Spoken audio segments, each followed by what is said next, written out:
Ladies and gentlemen, it's a great pleasure to be here. I'm going to say a few words about the world economy in 30 minutes, so fasten your seatbelt. And there we go. Success in theory is very simple. What it means is that you have the management of efficiency on one side and the management of change on the other end. So far, so good. The problem is that the world is continuing to interfere with our strategy. And it interferes with the environment, the global economic environment, number two, the technology, and number three, the values in society. And I'm going to look at how the world is interfering with our strategy and how it's going to make things to be quite different. First, good news.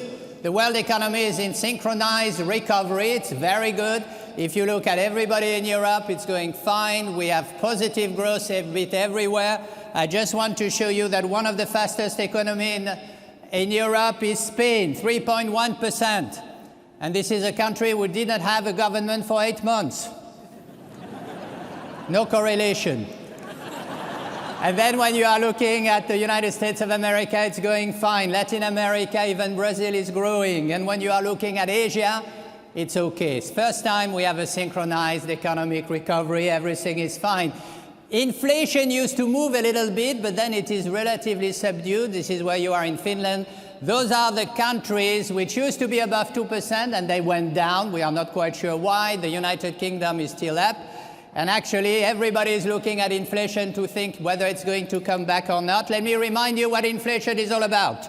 Inflation is paying 30 euro for an haircut, which used to cost 20 euros when you had hair. There is no personal experience there, okay? A very strange global economy when you are looking at things. It's very weird. You know, we have a huge amount of money created, and despite that, we have no inflation. We have huge technological innovation, and despite that, productivity is flat. It doesn't move. We have the economy improving, and despite that, the wages are stagnating. And when you are looking at government, they continue to run massive debt, and despite that, interest rates are low or negative. So when you are a professor of economics, you don't know what to teach anymore because it goes exactly in the wrong direction. But one day I received a very interesting advice from a banker, and he told me the following: please don't confuse me with facts.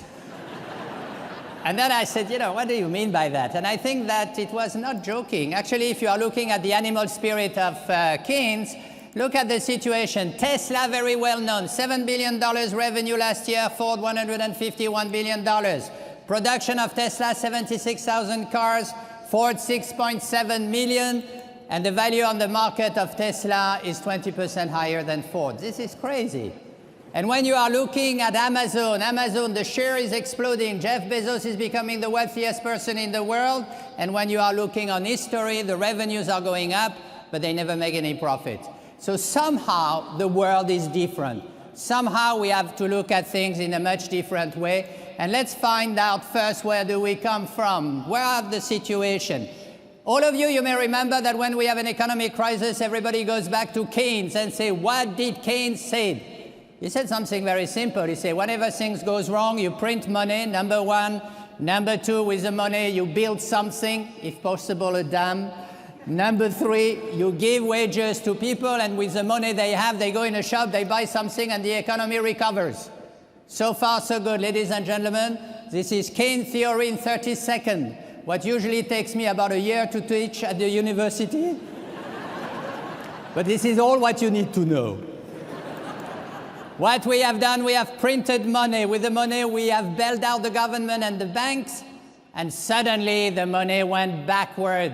It went into the financial system. It didn't go into the shops, because if the money would have gone into the real economy, we would have inflation, not deflation.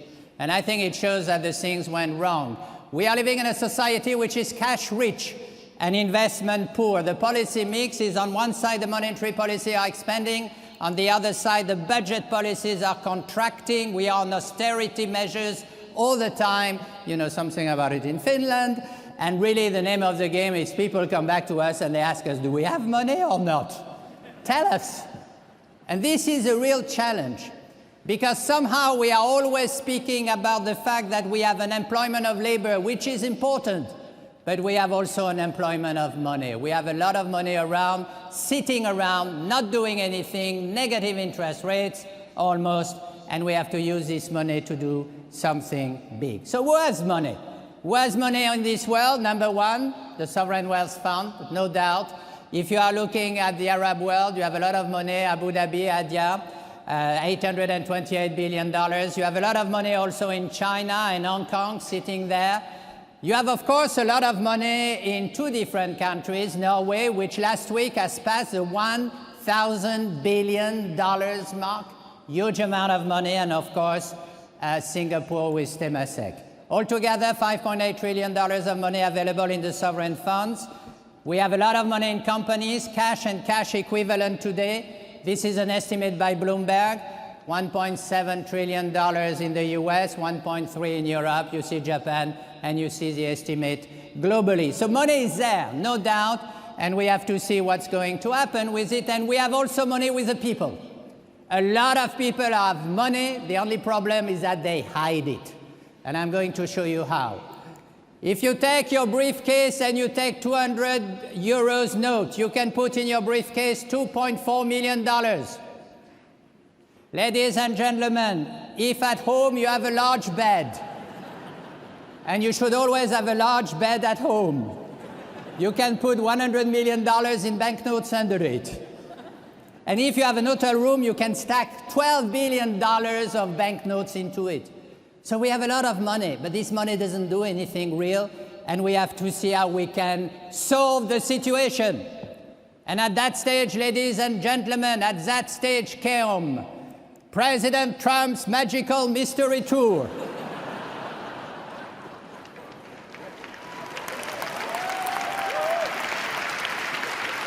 You may remember this was an album of the Beatles, which took place 50 years ago exactly now.